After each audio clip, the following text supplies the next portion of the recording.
ಆಗ್ನೇಯ ಪದವೀಧರ ಕ್ಷೇತ್ರಕ್ಕೆ ಈ ಅಭ್ಯರ್ಥಿಯನ್ನೇ ಆಯ್ಕೆ ಮಾಡಿದ್ದೇಕೆ ಕಾಂಗ್ರೆಸ್? ಯುವ ಮುಖಂಡ ಶಶಿ ಹುಲಿಕುಂಟೆ ನಿಜವಾಗಲೂ ಗೆಲ್ಲುವ ಅಭ್ಯರ್ಥಿನ? ಪಬ್ಲಿಕ್ ಫಸ್ಟ್ ನ ವಿಶೇಷ ಕಾರ್ಯಕ್ರಮಕ್ಕೆ ಸ್ವಾಗತ. ನಾನು ಗಜೇಂದ್ರ.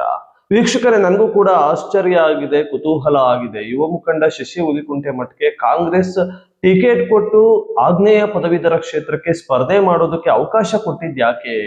ಮೊದಲಿಂದಾಗಿ ಆಗ್ನೇಯ ಪದವೀಧರ ಕ್ಷೇತ್ರದಲ್ಲಿ ಬಿಜೆಪಿ ತನ್ನದೇ ಆದಂತ ಶಕ್ತಿಯನ್ನ ಇರುವಂತದ್ದು. ಯಾಕೆಂದ್ರೆ 10 ಚುನಾವಣೆಗಳಲ್ಲಿ 8 ಚುನಾವಣೆಗಳನ್ನ ಬಿಜೆಪಿ ಗೆದ್ಕೊಂಡಿದ್ರೆ ಇನ್ನೆರಡು ಚುನಾವಣೆ ಜೆಡಿಎಸ್ ಗೆದ್ಕೊಂಡಿತ್ತು.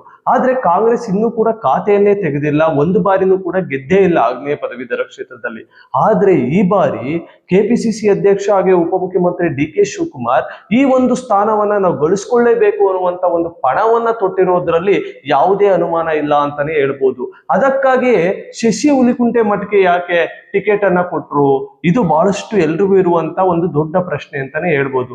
ಶಶಿ ಹುಲಿಕುಂಟೆ ಮಠ ಸತತ ಒಂದು 20 ವರ್ಷಗಳಿಂದಲೂ ಕೂಡ ಕಾಂಗ್ರೆಸ್ ಪಕ್ಷದಲ್ಲಿ ದುಡಿದಿರುವಂತ ವ್ಯಕ್ತಿ. ಹಾಗೆ 10 ವರ್ಷ ಕಾಂಗ್ರೆಸ್ನ ಯುವ ಅಧ್ಯಕ್ಷನಾಗಿ ತುಮಕೂರಿನಲ್ಲಿ ಕೆಲಸ ಮಾಡಿದ್ದಾರೆ, ಜೈಲ್ಗೂ ಕೂಡ ಹೋಗಿದ್ದಾರೆ. ಅನೇಕ ವಿಚಾರಗಳಲ್ಲಿ ಮುಂಚೂಣಿಯಲ್ಲಿ ನಿಂತ್ಕೊಂಡು ಅವರು ಕೆಲಸವನ್ನ ಮಾಡಿರುವಂತದನ್ನ ಗಮನಿಸ್ತಾ ಇರ್ಬೋದು. ಮೊದಲನೇದಾಗಿ 2023 ಚುನಾವಣೆಯಲ್ಲಿ ಅವರು ವಿಧಾನಸಭೆಗೆ ಟಿಕೆಟ್ ಅನ್ನ ಕೇಳಿದ್ರು ತುಮಕೂರು ನಗರದಿಂದ, ಅಲ್ಲೂ ಕೂಡ ಅವರಿಗೆ ಟಿಕೆಟ್ ಕೈ ತಪ್ಪಿತ್ತು. ಹಾಗೆ ನೆಕ್ಸ್ಟ್ ಶಿಕ್ಷಕರ ಕ್ಷೇತ್ರದಲ್ಲೂ ಕೂಡ MLC ಸ್ಥಾನಕ್ಕೆ ಟಿಕೆಟ್ ಅನ್ನ ಕೇಳಿದ್ರು. ಆದ್ರೆ ಅಲ್ಲಿ ಪೂರ್ಣಿಮಾ ಶ್ರೀನಿವಾಸ್ ಕಾಂಗ್ರೆಸ್ಗೆ ಬರುವಂತ ಬಿಜೆಪಿಯಿಂದ ಕಾಂಗ್ರೆಸ್ಗೆ ಬರುವಂತ ಸನ್ನಿವೇಶ ನಿರ್ಮಾಣ ಆಗಿದ್ರಿಂದ ಆಗ್ಲೂ ಕೂಡ ಟಿಕೆಟ್ ಕೈ ತಪ್ಪಿತು. ಆದ್ರೆ ಈ ಬಾರಿ ಆಗ್ನೇಯ ಪದವೀಧರ ಕ್ಷೇತ್ರಕ್ಕೆ ಈ ಬಾರಿ ಯಾವುದೇ ಕಾರಣಕ್ಕೂ ಕೂಡ ಶಶಿ ಹುಲಿಕುಂಟೆ ಮಠಕ್ಕೆ ನಾವು ಕೈ ಬಿಡಬಾರದು ಅನ್ನುವಂತ ನಿಟ್ಟಿನಲ್ಲಿ ಡಿ ಕೆ ಶಿವಕುಮಾರ್ ಬಹಳ ಇಷ್ಟಪಟ್ಟು, ಹಾಗೆ ಸಿದ್ದರಾಮಯ್ಯನವರು ಕೂಡ ಒಂದು ಬಹಳ ದೊಡ್ಡ ನಂಬಿಕೆ ಇಟ್ಟು ಶಶಿ ಹುಲಿಕುಂಟೆ ಮಠಕ್ಕೆ ಟಿಕೆಟ್ ಅನ್ನ ಘೋಷಣೆ ಮಾಡಿರುವಂತದ್ದು. ಆದ್ರೆ ಇದೆಲ್ಲದಕ್ಕಿಂತ ಮಿಗಿಲಾಗಿ ಹೈಕಮಾಂಡ್ ಕೂಡ ಗೆಲ್ಲಿಸ್ಕೊಳ್ಳೇಬೇಕು ಅನ್ನುವಂತ ಪಣವನ್ನ ತೊಟ್ಟಿರುವಂತದ್ದು ಬಹಳ ಸೀರಿಯಸ್ ಆಗಿ ತಗೊಂಡಿದೆ. ನಾವು ರಿಪೋರ್ಟ್ ಅನ್ನ ನೋಡ್ತಾ ಇದ್ದೀವಿ. ಯಾಕೆಂದ್ರೆ ಇಲ್ಲಿ ಗಮನಿಸ್ತಾ ಇರ್ಬೋದು, ಸುಮಾರು 34 ಕ್ಷೇತ್ರಗಳು ಬರ್ತವೆ. 34 ಕ್ಷೇತ್ರಗಳಲ್ಲೂ ಕೂಡ ಏನು ಆಗ್ನೇಯ ಪದವೀಧರ ಕ್ಷೇತ್ರದಲ್ಲಿ 36 ಕ್ಷೇತ್ರದ ಪೈಕಿಯಲ್ಲಿ 24 ಕ್ಷೇತ್ರದಲ್ಲಿ ಸಿಟ್ಟಿಂಗ್ MLAಗಳಿದ್ದಾರೆ ಕಾಂಗ್ರೆಸ್ ಪಕ್ಷದವರು.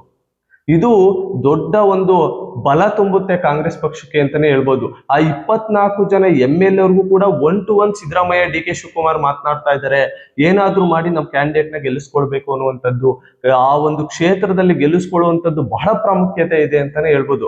ನೋಡಿ, ಈಗ ದಾವಣಗೆರೆಯಿಂದ ಒಂದು ಕ್ಯಾಂಡಿಡೇಟ್ ಅನ್ನ ಬಿಜೆಪಿ ಪಕ್ಷ ಹಾಕಿದೆ, ಮುಂದಿನ ಉಪಚುನಾವಣೆಗೆ ಒಂದು ದೃಷ್ಟಿ ಇಟ್ಕೊಂಡು ಹಾಕಿದೆ. ಆದ್ರೆ ತುಮಕೂರಿನ ಅಭ್ಯರ್ಥಿಗೆ ಕೊಟ್ಟಿರುವಂತದ್ದು ಎಷ್ಟು ಮಟ್ಟಿಗೆ ವರ್ಕೌಟ್ ಆಗುತ್ತೆ ಅನ್ನುವಂಥದ್ದು ಬಹಳಷ್ಟು. ಯಾಕೆಂದ್ರೆ 55,000ಕ್ಕೂ ಹೆಚ್ಚು ಮತಗಳು ತುಮಕೂರು ಜಿಲ್ಲೆಯಲ್ಲಿ ಇರುವಂತದ್ದು. ಇದನ್ನ ಯಾವ ರೀತಿಯಾಗಿ ವರ್ಕೌಟ್ ಮಾಡ್ಕೊಳ್ತಾರೆ ಅನ್ನುವಂಥದ್ದು. ಲಿಂಗಾಯತ ಸಮುದಾಯದ ಪ್ರಭಾವಿ ಯುವ ಮುಖಂಡ ಆಗಿ ಗುರುತಿಸಿಕೊಂಡಿರುವಂತ ಶಶಿ ಹುಲಿಕುಂಟೆ ಮಠ ಯಾವ ರೀತಿಯಾಗಿ ಈಗ ದಾವಣಗೆರೆ, ಚಿತ್ರದುರ್ಗ, ಏನು ಕೋಲಾರ, ಚಿಕ್ಕಬಳ್ಳಾಪುರ, ತುಮಕೂರು ಈ 5 ಕ್ಷೇತ್ರಗಳಲ್ಲಿ ಯಾವ ರೀತಿಯಾಗಿ ತನ್ನ ವ್ಯಾಪ್ತಿಯನ್ನ, ತನ್ನ ಮತದಾರರನ್ನ ಹಿಡಿದಿಟ್ಕೊಳ್ತಾರೆ ಅನ್ನುವಂಥದ್ದು ಕಾಂಗ್ರೆಸ್ ಪಕ್ಷ ಸಂಪೂರ್ಣವಾಗಿ ಸಪೋರ್ಟ್ ಮಾಡ್ತಾ ಇದೆ ಅಂದ್ರೆ ತಪ್ಪಾಗ್ಲಿಕ್ಕಿಲ್ಲ. ಹಾಗೆ ತುಮಕೂರು ಜಿಲ್ಲೆಯಲ್ಲೂ ಕೂಡ ಪಕ್ಷಾತೀತವಾಗಿ ಜಿಲ್ಲಾ ಉಸ್ತುವಾರಿ ಸಚಿವರಾಗಿರ್ಬೋದು, KN ರಾಜಣ್ಣ ಆಗಿರ್ಬೋದು, ಹಾಗೆ MLAಗಳಾಗಿರ್ಬೋದು, ಎಲ್ಲದಕ್ಕಿಂತ ಮಿಗಿಲಾಗಿ TB ಜಯಚಂದ್ರ, ಹಾಗೆ ವಾಸಣ್ಣ ಬಹಳಷ್ಟು ಬೆನ್ನೆಲುಬಾಗಿ ನಿಂತ್ಕೊಂಡಿದ್ದಾರೆ ಶಶಿ ಹುಲಿಕುಂಟೆ ಮಠಕ್ಕೆ. ಇವರು ಯಾವ ರೀತಿಯಾಗಿ ಸ್ಟ್ರಾಟಜಿ ಮಾಡ್ತಾ ಇದ್ದಾರೆ ಅಂದ್ರೆ ನೀವು ಗಮನಿಸ್ತಾ ಇರ್ಬೋದು. ಏನು 1 ವರ್ಷ ಟಿಕೆಟ್ ಘೋಷಣೆ ಆಗಿಂತ 1 ವರ್ಷದ ಮುಂಚೆ ಇವರು ಕಾರ್ಯವೈಖರಿಯನ್ನು ಶುರು ಮಾಡಿದ್ರು, ನಾನು ಇಲ್ಲಿ ಸ್ಪರ್ಧೆ ಮಾಡ್ಲೇಬೇಕು ಅನ್ನುವಂಥದ್ದು. ಕಾಂಗ್ರೆಸ್ ಹೈಕಮಾಂಡು ಕೂಡ ಇವ್ರಿಗೆ ಸೂಚನೆ ಕೊಟ್ಟಿತ್ತು, ನೀನ್ ಕೆಲಸ ಮಾಡಪ್ಪ, ನೀನು ಮತದಾರಗಳ ಬಳಿ ಹೋಗಿ ನೀನ್ ಕೆಲಸ ಮಾಡ್ಬೇಕು, ಫಸ್ಟ್ ಸಂಘಟಿಸು ಅನ್ನುವಂತ ಒಂದು ಆತ್ಮಸ್ಥೈರ್ಯವನ್ನ ಕೊಟ್ಟು ಕೆಲಸ ಮಾಡೋದಕ್ಕೆ ಬಿಟ್ಟಿತ್ತು. ಎಲ್ಲದಕ್ಕಿಂತ ಮಿಗಿಲಾಗಿ ಶಶಿ ಹುಲಿಕುಂಟೆ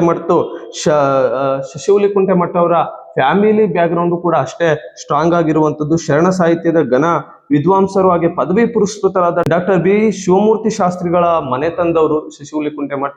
ಇದು ಯಾವ ರೀತಿಯಾಗಿ ಪ್ಲಸ್ ಆಗುತ್ತೆ ಅನ್ನುವಂಥದ್ದು ನಾವು ಕಾದು ನೋಡ್ಬೇಕಾಗಿರುವಂತದ್ದು. ಏಕೆಂದ್ರೆ ಎಲ್ಲಾ ಒಂದು ರಾಜಕೀಯವಾಗಿ ಬೆನ್ನೆಲುಬಾಗಿರುವಂತವ್ರು ಕೂಡ ಇದ್ದಾರೆ, ಹಾಗೆ ಮನೆತನವೂ ಕೂಡ ಸಮಾಜ ಸೇವೆಯಲ್ಲಿ ಬಂದಿರುವಂತ ಮನೆತನದಿಂದ ಶಶಿ ಹುಲಿಕುಂಟೆ ಮಠ ಬಂದಿದ್ದಾರೆ. ಕಾಂಗ್ರೆಸ್ ಅಭ್ಯರ್ಥಿಗೆ ಯಾವ ರೀತಿಯಾಗಿ ಜನ ಹಾಗೆ ವೋಟರ್ಸ್ ಯಾವ ರೀತಿಯಾಗಿ ಕೈ ಹಿಡಿತಾರೆ ಅನ್ನುವಂಥದ್ದನ್ನ ನಾವು ನೋಡ್ಬೇಕಾಗಿದೆ. ಮುಂದಿನ ಎಪಿಸೋಡ್ ನಲ್ಲಿ ಆಗ್ನೇಯ ಪದವೀಧರ ಕ್ಷೇತ್ರದ ಮತ್ತೊಂದು ಅಪ್ಡೇಟ್ ಮುಖಾಂತರ ಸಿಗ್ತೀನಿ. ಅಲ್ಲಿವರೆಗೂ ನೋಡ್ತಾ ಇರಿ ಪಬ್ಲಿಕ್ ಫಸ್ಟ್ ಕನ್ನಡ. ನಾನು ಗಜೇಂದ್ರ.